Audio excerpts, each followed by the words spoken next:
Ayer hice un ejercicio con mi familia. Recordé que cuando era muy joven había unas imágenes cuando no existía el 3D, cuando no había mucha tecnología. Esas imágenes parecían difusas de colores, pero si uno se acercaba detenidamente y se concentraba muy bien, lo cual les costó un poco de trabajo, pero al final lo lograron. Veían una imagen en tercera dimensión. Esas imágenes parecían que no estaban allí tan a simple vista. Es decir, les costó a alguna de ellas media hora para decirme qué había allí. Solo podían verlo si se concentraban hasta que me dijeron, sí, ahí está. Y no la perdieron de vista. Después de que pudieron ver y notar la profundidad de la imagen, es asombroso. Una simple imagen que parece capturar algo que no se ve a simple vista, cuando podemos verlo a profundidad, es asombroso. Y de la misma manera, para entender la Biblia, para poder entender a cabalidad cada historia del Antiguo Testamento, cada principio del Nuevo Testamento, para poder entender el contenido de la Escritura, necesitamos comprender que hay un propósito que une toda la Biblia. Sin ese propósito, sin concentrarnos detenidamente, va a ser muy difícil conectar todos los eventos de la Escritura. Entonces, para entender la Biblia, debemos entender que el propósito de Dios desde Génesis hasta Apocalipsis es crear un pueblo para tener comunión con Él y ser su rey para siempre. Ese es el propósito de Dios desde la creación. Crear un pueblo comenzó con Adán y Eva. Les dijo, fructificad y multiplicaos. Él quiere un pueblo para tener comunión con Él, donde Él reine para siempre. Esa es la finalidad del Evangelio. Acercarnos a Dios, derribando la barrera que nos impide tener comunión con Él para siempre, que es el pecado. Entonces, el pecado parece obstruir el propósito de Dios desde que Dios empezó a revelar su palabra. Y podemos ver nosotros ese propósito desde Génesis hasta Apocalipsis. Entonces, el pecado es el principal obstáculo para que ese gran propósito de Dios se cumpla. Porque el pecado nos lleva a distanciarnos de Dios. Queremos ser reyes nosotros en vez de tenerlo a Él como rey. Y por eso es que se requería un sistema sacerdotal para ofrecer sacrificios y remover la distancia entre el pueblo pecador y Dios.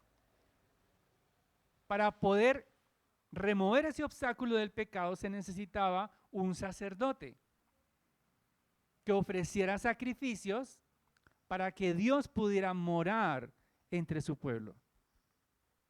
Por eso el sistema sacrificial. Sin embargo, ese sistema sacrificial se agotó porque era imperfecto. Ese sistema solo permitía remover el pecado temporalmente. Se necesitaba un rey eterno que fuera a la vez sacerdote eterno para darnos comunión para siempre con Dios. Y nosotros podamos ser su pueblo para siempre. Entonces, la palabra de Dios que vamos a estudiar nos ayuda a entender que Cristo es ese Rey eterno y ese sacerdote eterno para que podamos cumplir el propósito de Dios, de ser su pueblo y estar con Él para siempre. Y ese es mi mensaje. Ese es el argumento de este capítulo. El sacrificio de Cristo nos permite tener comunión con el Padre para siempre. El sacrificio de Cristo nos permite tener comunión con el Padre para siempre. Y he dividido el texto, este capítulo, en dos partes. La primera parte, de los versículos 1 al 10, veremos la grandeza de Melquisedec. Y en segundo lugar, de los versículos 11 al 28, veremos cómo Jesús es semejante a Melquisedec. La grandeza de Melquisedec y luego cómo Jesús es semejante a Melquisedec. Entonces, en primer lugar, vamos a ver la grandeza de Melquisedec, y creo que el autor de Hebreos ha anunciado que va a hablar de cosas difíciles. Él dice a su audiencia que quizás les va a ser un poco demandante para ellos lo que les va a explicar.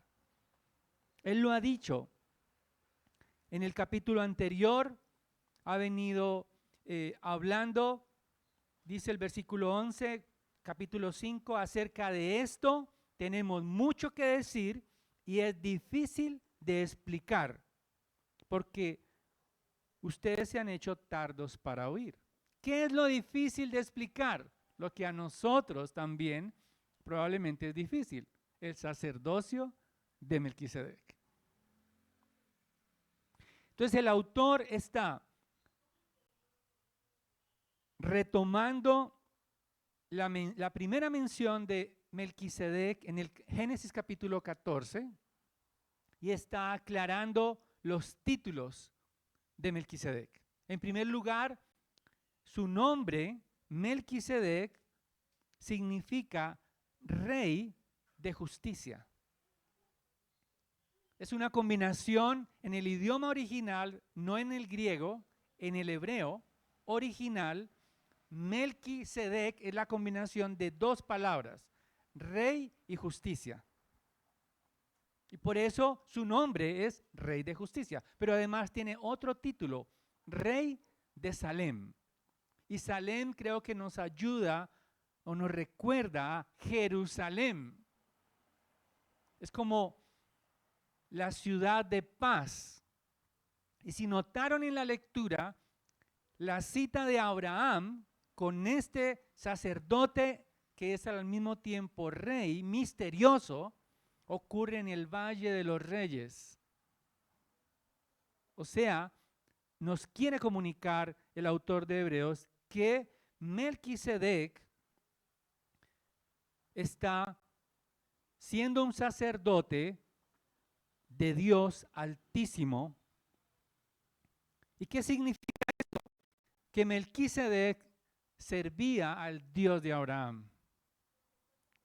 Si notaron en Génesis capítulo 14, Abraham sirve al Dios Altísimo, a Abraham. Y Melquisedec también sirve al Dios Altísimo. Es el mismo Dios. Es el Dios que hizo los cielos y la tierra, dice Génesis capítulo 14. Es el único Dios verdadero. Y precisamente el hecho de que Melquisedec no se den más detalles de él en Génesis capítulo 14, solo 2 versículos hablan de él. Eso es lo que el autor de Hebreos aclara que es lo más importante. Porque si nos diera detalles de cómo nació y cómo murió, entonces ya no sería semejante a Cristo. Él usa justamente esa ausencia de detalles de información y solo menciona sus títulos, rey y sacerdote, a semejanza de Cristo. Dice el versículo 3, sin tener padre ni madre, sin genealogía no teniendo principio de días ni fin de vida, siendo hecho semejante al Hijo de Dios. Ahora, esto no significa que Melquisedec apareció de la nada, no, él nació y murió, pero no se menciona eso en la Escritura.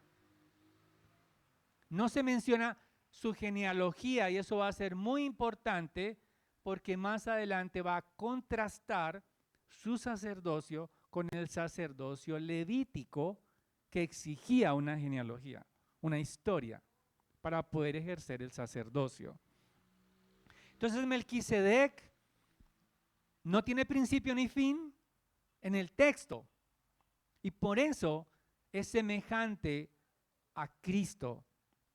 Pero además hay un detalle importante y es que Melquisedec bendijo a Abraham, el patriarca.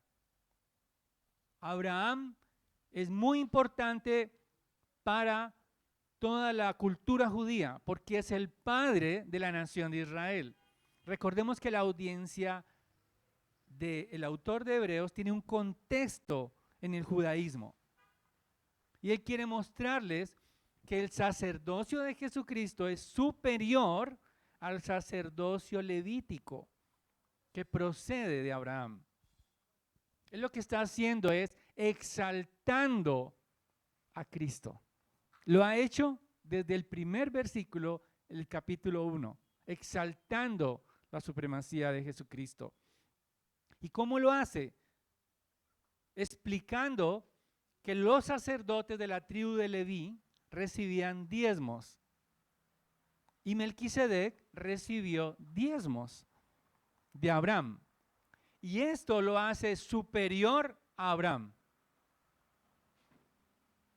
Darle los diezmos, el acto que hace Abraham frente a Melquisedec, dice el versículo 4, consideren pues la grandeza de este Melquisedec a quien Abraham, el patriarca, dio el diezmo de lo mejor del botín.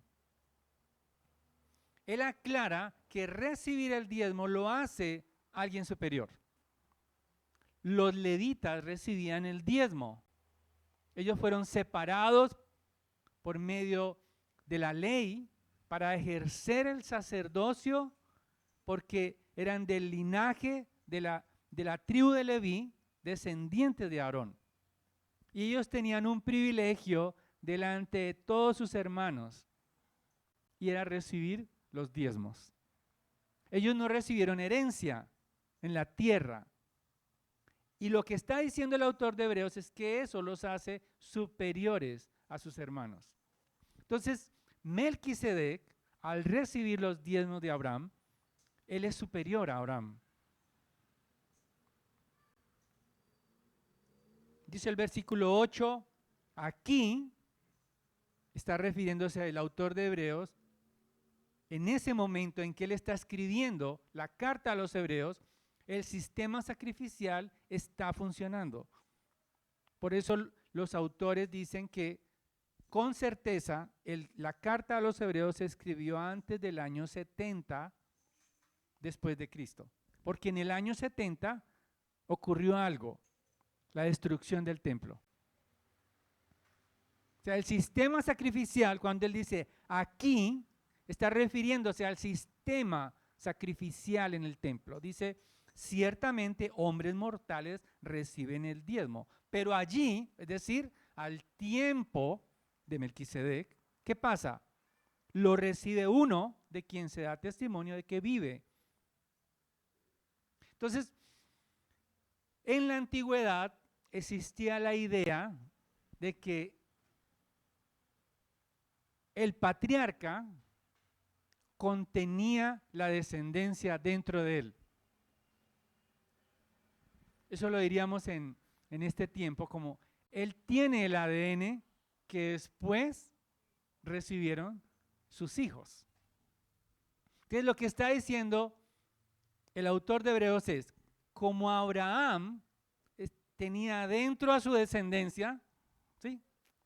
Dentro de él, no existían, pero dentro de él, entonces la tribu de Leví, que estaba dentro de él en potencia, dio diezmos a Melquisedec.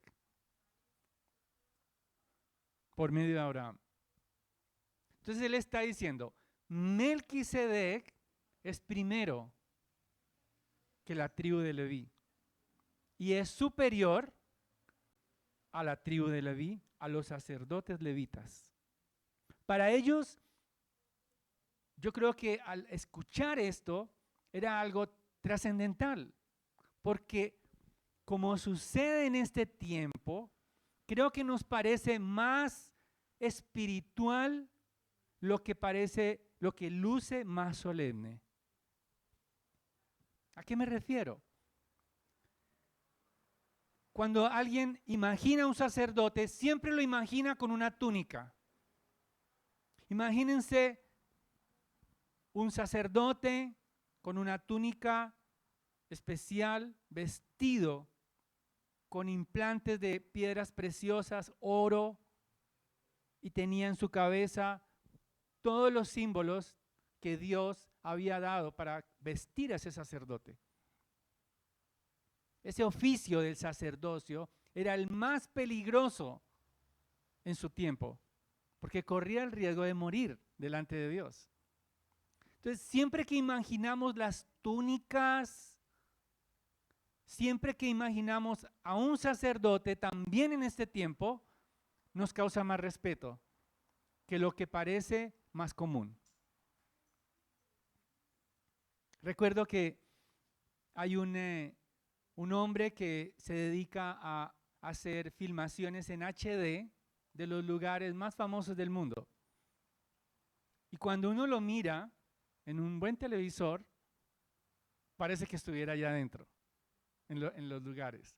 Y él entró allí a Roma, a la Basílica de San Pedro. Hermanos, eso es majestuoso allá adentro. Turísticamente, para apreciarlo como la belleza, es impresionante. Es algo que la gente prácticamente se rinde ante la solemnidad. O sea, parece todo tan solemne, tan bello, en mármol, todo brilla, todo parece en su lugar. Sin embargo, Dios no está allí,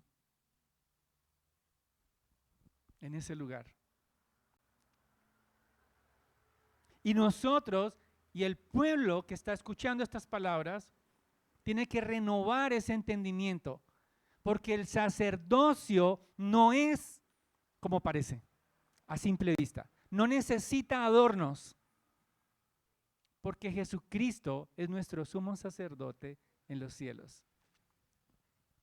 No necesitamos túnicas, no necesitamos pisos de mármol, no necesitamos, bueno, parece de plata, pero no necesitamos vajillas de oro, no necesitamos anillos de rubíes,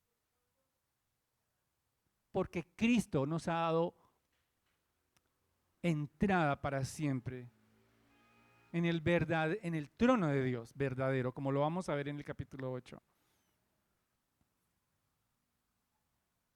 Y por eso necesitamos esa mención de Melquisedec, que parece dos versículos aislados del texto, sin conexión alguna, nos muestran que la palabra de Dios es valiosa. Cada palabra, cada expresión, cada detalle de la palabra de Dios. Es lo que está haciendo el autor de Hebreos, conectando versículos, dándole la trascendencia. Hermanos, amemos la palabra de Dios. Cada detalle de la palabra de Dios es importante. Leamos nuestro Antiguo Testamento. No leamos simplemente para informarnos cuando nos hacen leer. Amemos la palabra de Dios. Leamos la palabra de Dios. El Salmo 119 es un himno a la palabra de Dios. Es el capítulo más largo de toda la Escritura. porque la palabra de Dios nos da el anuncio de Cristo en el Antiguo Testamento. Y la palabra de Dios en el Nuevo Testamento es la revelación de Jesucristo. Entonces, amemos la palabra, esta palabra de Dios. Amemos la palabra de Dios. Deleitémonos en la palabra de Dios. Confiemos en la palabra de Dios. Mi esposa y mis hijas, a veces, cada vez que les digo, traje una nueva Biblia, ¿dónde la vas a poner? Ya la biblioteca está limitada. No tengo la culpa, me la regalan. Llegan a mis manos. Hace poco, una Biblia hermosa, alguien me escribió, están dando una Biblia de estudio del Dr. Jetz, no sabe a quién era, es la Biblia Principios, la Biblia QR, gratis. Ahí estuve. Es hermosa. Ya van 6 Biblias de estudio. Amo leerlas. Disfruto estudiando la palabra de Dios, hermanos. Para mí es mi mayor recompensa trabajar estudiando la palabra de Dios. No lo puedo. No puedo expresarles el mayor gozo para mí. Recibir un salario por hacerlo. Lo haría gratis toda mi vida. Entonces la palabra de Dios nos revela la gloria de nuestro Redentor. ¿Cómo no amarla? La Escritura. ¿Cómo no atesorar sus palabras?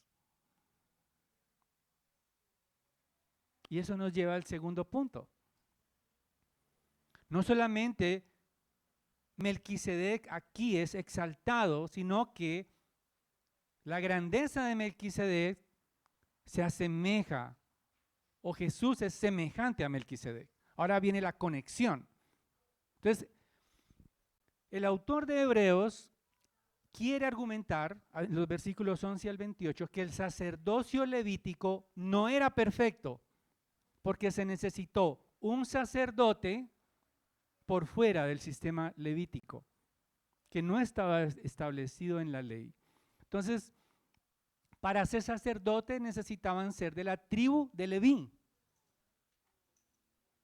Y nuestro Señor es de la tribu de Judá. O sea, por ese lado, Él no sería sacerdote. Sin embargo, la garantía de que Él es sumo sacerdote es su vida indestructible, nos dice el autor de Hebreos.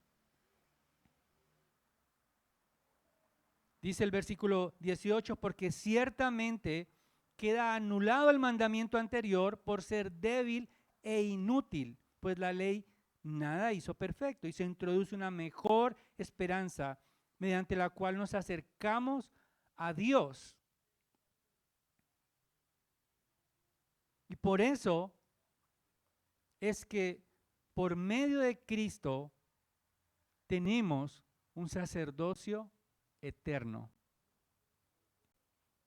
La ley daba provisión de romper el obstáculo que era el pecado temporalmente, porque los sacerdotes morían.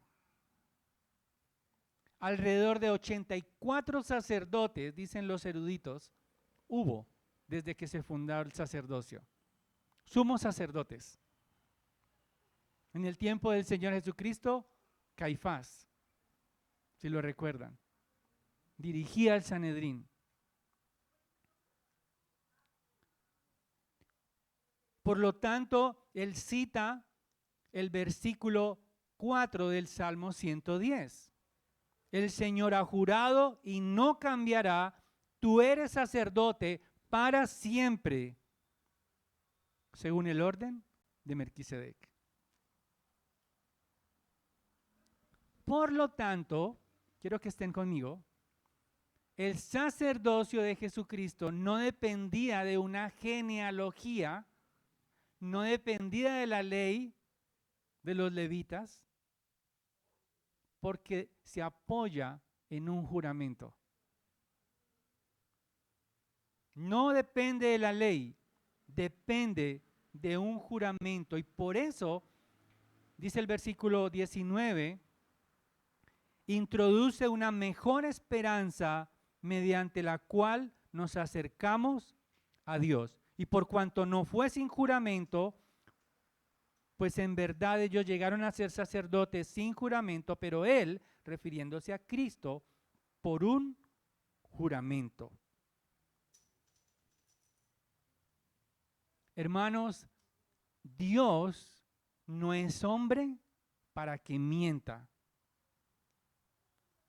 El Salmo 110, justamente que leíamos hace un momento, dice el Señor a mi Señor, siéntate a mi diestra hasta que ponga a tus enemigos por estrado de tus pies. Está hablando, el autor de Hebreos está diciendo, está hablando de Jesucristo. El mismo Señor Jesucristo cita este salmo. Él dice, yo soy el Señor de David. David escribió, yo soy el Señor de David y yo estaré a la diestra de Dios para siempre. Y cuando Jesucristo resucita, entonces, dice Romanos capítulo 1, que Él es declarado para siempre Hijo de Dios con poder. Recibe el trono, la gloria, la majestad como rey y como sacerdote para siempre.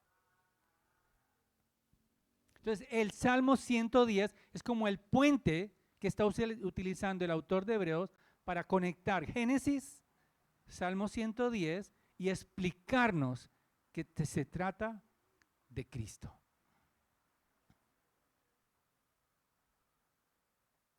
El sacerdocio de nuestro Señor Jesucristo es inmutable. Dice el versículo 24, pero Jesús conserva su sacerdocio inmutable, puesto que permanece para siempre. Los sacerdotes levitas morían. Pero Cristo vive para siempre para proveernos una salvación para siempre. Intercede por nosotros para siempre. Él se ofreció una sola vez. Dice el versículo 26, porque convenía que tuviéramos, el autor se incluye, tal sumo sacerdote santo, inocente, inmaculado, apartado de los pecadores y exaltado más allá de los cielos. Él no necesita presentar más sacrificios porque Él mismo es el sacrificio. Entonces, todo el sistema sacrificial del Antiguo Testamento era solo un anuncio del sacrificio perfecto, Cristo. Por eso sacrificaban corderos en la Pascua, para liberar. Pero Cristo es el Cordero de Dios, que quita el pecado del mundo. Él ya murió. Su muerte, por eso Él dijo, todo está consumado, todo está perdonado. El velo del templo se rompió, abriendo a nosotros el acceso al trono de Dios. Para siempre.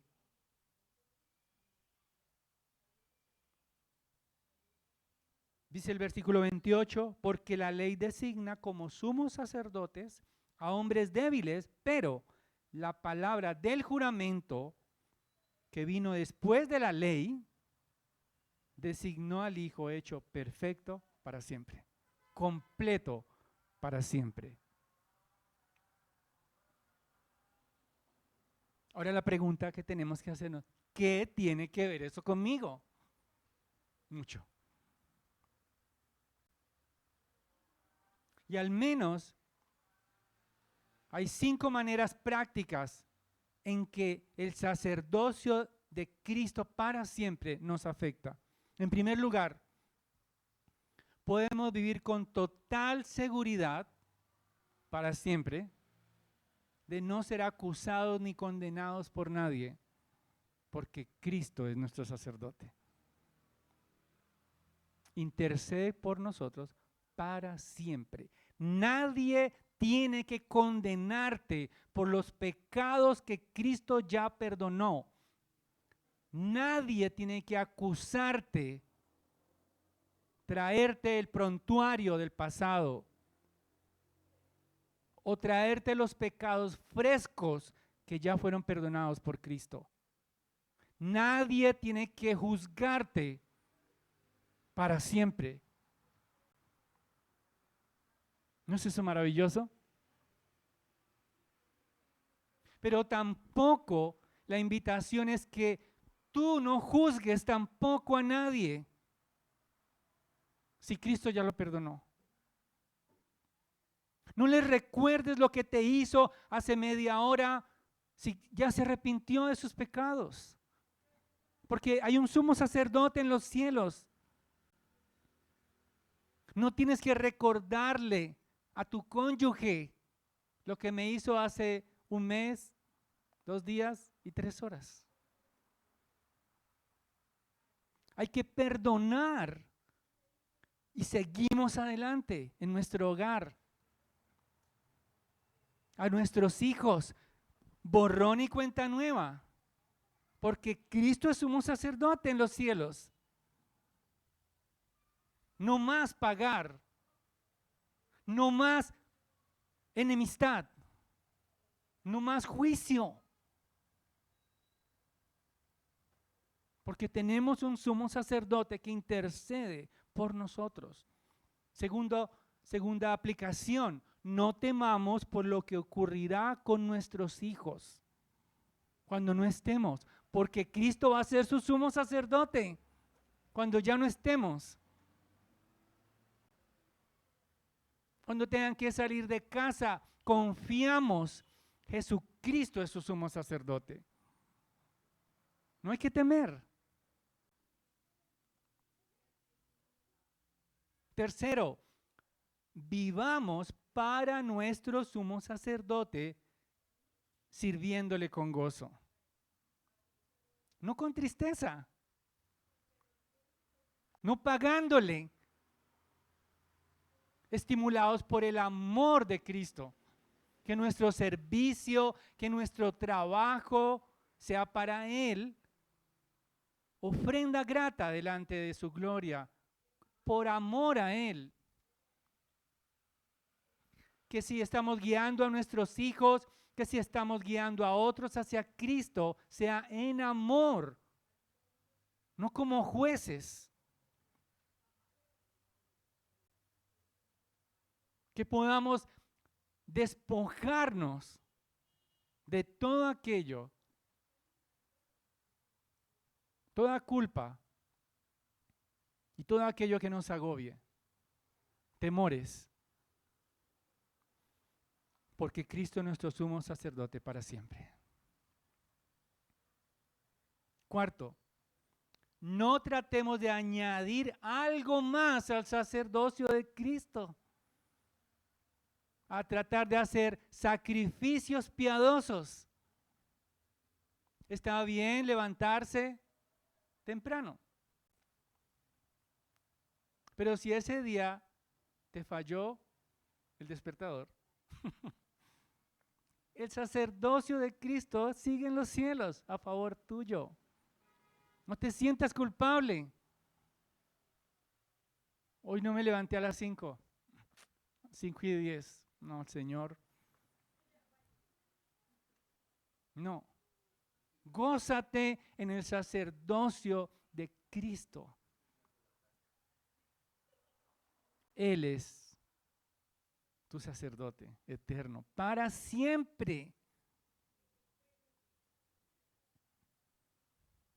Por lo tanto, finalmente, que nuestras obras sean por gratitud a Él, motivadas por la esperanza correcta, una mejor esperanza, no la esperanza de ser visto por los hombres. Que ese trabajo que realizas hipotéticamente, en ese sótano donde nadie te ve, donde no pasa el gerente, sea con gozo, porque tu sumo sacerdote se agrada con eso. No sirviendo al ojo, no. Que tus obras sean motivados por la esperanza de verlo cara a cara. A ese hermoso sacerdote tan celestial. Por gratitud, con una esperanza eterna. Eso cambiaría totalmente nuestras vidas. Revolucionaría nuestra iglesia. Si tratáramos a otros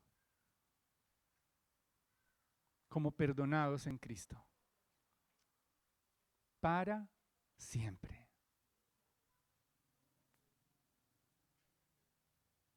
Y eso